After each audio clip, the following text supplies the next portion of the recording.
Good evening, শুভ সন্ধ্যা and welcome to 5 minute school. 5 minute স্কুলের আজকের ক্লাসে প্রত্যেককে স্বাগত জানাই। সামনেই ফুড এসআই এক্সাম আর মাত্র কয়েকটা দিনের অপেক্ষা। আর ফুড এসআই এক্সামে এবার খুব স্পেশাল কিছু বিষয় পিএসসি আনতে চলেছে। যেমন হচ্ছে অন্যবারেও হয়, তবে এতগুলো শিফট হয় না। অনেকগুলো শিফট, অনেকগুলো কোয়েশ্চেন সেট, প্রত্যেক শিফটে আবার আলাদা আলাদা কোয়েশ্চেন সেট, এবং সবথেকে মজার ব্যাপার হচ্ছে কোয়েশ্চেন বাড়িয়ে আনতে পারবে না, অর্থাৎ কোয়েশ্চেন থাকবে পিএসসির কাছে। একটা কোয়েশ্চেন মার্ক সবার কাছে আছে যে কিভাবে উত্তর মেলাবো। তো ওই বিষয়গুলোকে বাদ দিয়ে আপাতত প্রিপারেশনে মন দেওয়া যাক। প্রত্যেকটা ফেজ মানে প্রত্যেকটা শিফটেই প্রচুর কোয়েশ্চেন থাকবে, যেগুলো জেনারেল সায়েন্স থেকে থাকবে, কারণ জিএস থেকে 50% কোয়েশ্চেন থাকবে। আর 50টা প্রশ্নের মধ্যে জেনারেল সায়েন্স থেকে বেশ কতগুলো প্রশ্ন থাকবে বলে আমরা এক্সপেক্ট করছি। আর এই সিরিজে অলরেডি জেনারেল সায়েন্সের ওয়ান লাইনার আমরা পড়ছিলাম। অলরেডি প্রায় 10টা ক্লাস হয়ে গেছে, আজকে হচ্ছে 11 নম্বর ক্লাস জেনারেল সায়েন্স ওয়ান লাইনারের। তো চলো দেখে নেওয়া যাক বেশ কয়েকটা ইম্পর্টেন্ট ওয়ান লাইনার, যেগুলো আমাকে বা তোমাদের ফুড এসআই ক্র্যাক করতে অনেকটা বেশি, ফুড এসআই এক্সাম ক্র্যাক করতে অনেকটা বেশি সাহায্য করবে। প্রথমে দেখো, আমি ইনফরমেশনগুলো জাস্ট তোমাদের সঙ্গে শেয়ার করছি। প্রথম দেখো, সালোক সংশ্লেষ হলো এক প্রকার উপচিতি বিপাক। উপচিতি বিপাক কাকে বলে? না, যে বিপাক প্রক্রিয়ায় জীবদেহের শুষ্ক ওজন বেড়ে যায় তাকে বলা হয় উপচিতি বিপাক। যে বিপাক প্রক্রিয়ায় জীবদেহের শুষ্ক ওজন বেড়ে যায় তাকে বলে উপচিতি বিপাক। পরের লাইনেই লেখা আছে, দেখো, যে বিপাক ক্রিয়ায় জীবদেহের শুষ্ক ওজন বাড়ে তাকে বলে উপচিতি বিপাক। যে বিপাক ক্রিয়ায় জীবদেহের শুষ্ক ওজন কমে তাকে বলে অপচিতি বিপাক। শ্বসন কি? শ্বসন হচ্ছে এক প্রকার অপচিতি বিপাক। মানুষের স্বাভাবিক হৃদস্পন্দন হচ্ছে 70 থেকে 72 বার প্রতি মিনিট। হৃদস্পন্দন খুব জোরে হলে বা দ্রুত হলে তাকে বলি ট্রাকিকার্ডিয়া। গমনে সক্ষম উদ্ভিদের নাম হচ্ছে ক্লামাইডোমেনাস এবং ভলভক্স। গমনে অক্ষম প্রাণী, অর্থাৎ গমন করতে পারে না, এরকম প্রাণী হচ্ছে স্পঞ্জ, সাগর কুসুম, প্রবাল ইত্যাদি। আরএনএর পুরো নাম হচ্ছে রাইবো নিউক্লিক অ্যাসিড। প্রোটিনবিহীন আরএনএ কে কি বলা হয়? প্রোটিনবিহীন আরএনএ কে বলা হয় নগ্ন জিন। নগ্ন জিন হচ্ছে প্রোটিনবিহীন আরএনএ। ডিএনএর পুরো নাম হচ্ছে ডি অক্সিরাইবো নিউক্লিক অ্যাসিড। কোষের যতটা সজীব অংশ, কোষের সমগ্র সজীব অংশকে আমরা বলি প্রোটোপ্লাজম। সায়ানোব্যাকটেরিয়ার কোষ প্রোক্যারিওটিক প্রকৃতির, প্রোক্যারিওটিক কোষ। ঠিক আছে, এবার পরেরটাতে যাই। বিজ্ঞানী ওয়াল্টার রোজেন সর্বপ্রথম বায়োডাইভার্সিটি কথাটি ব্যবহার করেন। এটা কিন্তু অনেকবার প্রশ্ন এসেছে, ওয়াল্টার রোজেন বায়োডাইভার্সিটি কথাটি ব্যবহার করেন। বায়োডাইভার্সিটি কথাটি কে প্রথম ব্যবহার করেন, এটি এলে ওয়াল্টার রোজেন লিখবে, এটা কিন্তু অনেকবার প্রশ্ন এসেছে। আর যা বাপ্তিস্তে ল্যামার্ক, ল্যামার্ক যিনি ল্যামার্কবাদের জন্য বিখ্যাত, তিনি প্রথম বায়োলজি শব্দটি ব্যবহার করেন। আর বিজ্ঞানী আনন্দমোহন চক্রবর্তী তিনি সিউডোমোনাস পুটিডা নামে এক ধরনের ব্যাকটেরিয়া স্ট্রেন আবিষ্কার করেন, যেটি সমুদ্রে ভাসমান তেল পরিষ্কার করতে পারেন। বিজ্ঞানী উইলমুট প্রথম ভেড়ার ক্লোনিং করেন এবং প্রথম ক্লোন করে যে ভেড়াটি তৈরি করা হয় তার নাম হয় ডলি।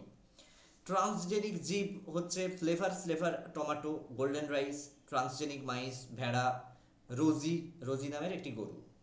ট্যাক্সোনমির জনক বলা হয় ক্যারোলাস লিনিয়াস।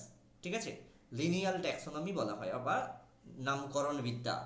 এপি দা কন্ডোল অর্থাৎ অগাস্তান পি দা কন্ডোল, ইনাকে ইনি প্রথম তার থিওরি অফ এলিমেন্টারি বোটানি নামক একটি বইতে ট্যাক্সোনমি কথাটি ব্যবহার করেন। আচ্ছা শোনো না, যারা এখনও আমাদের সঙ্গে যুক্ত হওনি তাদের জন্য বলছি, তারা আমাদের হোয়াটসঅ্যাপ নাম্বার হচ্ছে 9735858096, এই নাম্বারে হোয়াটসঅ্যাপ করে নিতে পারো। এই নাম্বারে হোয়াটসঅ্যাপ করে আমাদের সঙ্গে যুক্ত হয়ে যেতে পারো, অথবা সকাল 10টা থেকে বিকেল 5টার মধ্যে আমাদের কলও করতে পারো। কলিং নাম্বার হচ্ছে 8910192095, এই নাম্বারে কলও করে নিতে পারো। এবার দেখো, আমরা মৃত সঞ্জীবনী, দেখবে একটা গাছ আছে ওই এসপ্ল্যানেডের মোড়ে বিক্রি হয়, যেটাকে জল দিয়ে দিলে আবার সজীব হয়ে যায়, এটা মৃত সঞ্জীবনী বলা হয়। এটা এক ধরনের টেরিডোফাইট, টেরিডোফাইট এর নাম হচ্ছে সেলাজিনেল্লা, সেলাজিনেল্লা। ঠিক আছে, অ্যামাইনো অ্যাসিড হচ্ছে অ্যাম্ফিটেরিক যৌগ, অ্যাম্ফিটেরিক যৌগ, আর ফ্যাটি অ্যাসিড হচ্ছে অ্যাম্ফিপ্যাথিক যৌগ, মনে রাখবে। একাধিক দ্বিবন্ধনযুক্ত ফ্যাটি অ্যাসিডকে বলা হয় পিইউএফএ। পিইউএফএ মানে কি? Poly unsaturated fatty acid, poly unsaturated fatty acid. Next দেখো, ডিএনএর নাইট্রোজেন বেস থাকে, যেটা হচ্ছে কি কি? ডিএনএর 4টে নাইট্রোজেন বেস হচ্ছে অ্যাডেনিন, সরি একটু দেখে নাও, অ্যাডেনিন, গুয়ানিন, থাইমিন এবং সাইটোসিল। আরএনএর নাইট্রোজেন বেস থাকে অ্যাডেনিন, গুয়ানিন, সাইটোসিল এবং ইউরাসিল। এটিপি দেখো, এটিপির পুরো নাম হচ্ছে অ্যাডিনোসিন ট্রাইফসফেট। জিটিপির পুরো নাম হচ্ছে গুয়ানোসিন ট্রাইফসফেট। এটিপি এবং হায়ার নিউক্লিওটাইডগুলোকে বলা হয় এনার্জি কারেন্সি। শুধু আমরা জানি এটিপিকে এনার্জি কারেন্সি বলে, এটিপি সহ যতগুলো হায়ার নিউক্লিওটাইড আছে তাদের বলা হয় এনার্জি কারেন্সি। নিউক্লিওটাইড মানে কি? নিউক্লিওটাইড মানে পেন্টোজ শর্করার সঙ্গে নাইট্রোজেন বেস যুক্ত হলে সেটাকে বলা হয় নিউক্লিওটাইড। এবার দেখো নেক্সট যে ওয়ান লাইনারটা আছে, দুই বা তার বেশি কিন্তু 10-এর কম একক শর্করা গ্লাইকোসাইডিক বন্ধন দ্বারা যুক্ত হয়ে গঠন করে কি? অলিগোস্যাকারাইড। অলিগোস্যাকারাইড, অলিগোস্যাকারাইড স্বাদে মিষ্টি হয় এবং জলে ভীষণভাবে দ্রাব্য। 10 বা 10-এর বেশি একক শর্করা গ্লাইকোসাইডিক বন্ডিং বা বন্ধন দ্বারা যুক্ত হয়ে গঠন করে পলিস্যাকারাইড। যকৃতে এবং পেশিতে সঞ্চিত শর্করাকে বলা হয় গ্লাইকোজেন। কোষপ্রাচীর গঠনকারী শর্করার নাম হচ্ছে সেলুলোজ। তঞ্চন নিরোধক অ্যান্টি কোয়েগুল্যান্ট যে শর্করা তার নাম হচ্ছে হেপারিন। দেখবে হেপারিন জেল পাওয়া যায়, থ্রম্বোফব নামে হেপারিন জেল পাওয়া যায়, যেটা রক্ততঞ্চন প্রতিহত করে। অস্থিসন্ধি গঠনকারী যৌগের নাম হচ্ছে কন্ড্রয়টিন সালফেট। কন্ড্রয়টিন সালফেট। ত্বক গঠনকারী যৌগ সেটার নাম হচ্ছে ডারমাটান সালফেট। ডারমাটান সালফেট। অশর্করা থেকে মানে প্রোটিন এবং ফ্যাট থেকে শর্করা সংশ্লেষ হয়, যেটাকে বলা হয় গ্লুকোনিওজেনেসিস বা নিওগ্লুকোজেনেসিস। গ্লুকোনিওজেনেসিস বা নিওগ্লুকোজেনেসিস। প্রোটিন অণু হচ্ছে অ্যাম্ফিটেরিক প্রকৃতির। ডিমের সাদা অংশের যে প্রোটিন সেটার নাম হচ্ছে অ্যালবুমিন।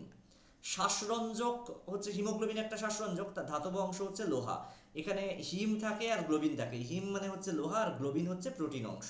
হিমোসায়ানিন, এখানে দেখো হিম, হিম অংশ ধাতব অংশ, সেখানে ধাতু থাকে তামা, ঠিক আছে।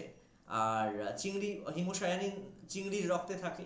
প্রোটিনের সরলতম রূপ হচ্ছে অ্যামিনো অ্যাসিড। ফ্যাটের সরলতম রূপ হচ্ছে ফ্যাটি অ্যাসিড এবং গ্লিসারল। এবার দেখো ভিটামিন দু ধরনের বস্তুতে দ্রবীভূত হয়, একটি হচ্ছে ফ্যাটে, এডিইকে, ভিটামিন এডিইকে এগুলো ফ্যাটে দ্রবীভূত হয়। আর বি কমপ্লেক্স, সি এগুলো হচ্ছে জলে দ্রবীভূত হয়। ভিটামিন বি কমপ্লেক্স, সি এরা হচ্ছে ওয়াটার সলিউবল, ঠিক আছে। এবার দেখো ভিটামিন এ এর রাসায়নিক নাম হচ্ছে রেটিনল। ভিটামিন এ এর অভাবজনিত রোগ হচ্ছে জেরপ্থ্যালমিয়া এবং বর্ণান্ধতা। রেটিনার রড কোষ গঠনে সাহায্য করে ভিটামিন এ। ক্যালসিয়াম বিপাক নিয়ন্ত্রণ করে ভিটামিন ডি। আরও মনে রাখবে ভিটামিন ডি কে বলা হয় অ্যান্টি রিকেটিক ফ্যাক্টর। অ্যান্টি রিকেটিক ফ্যাক্টর, ঠিক আছে, এটা কিন্তু খেয়াল রাখতে হবে, ঠিক আছে। তাহলে আজকে এই পর্যন্তই।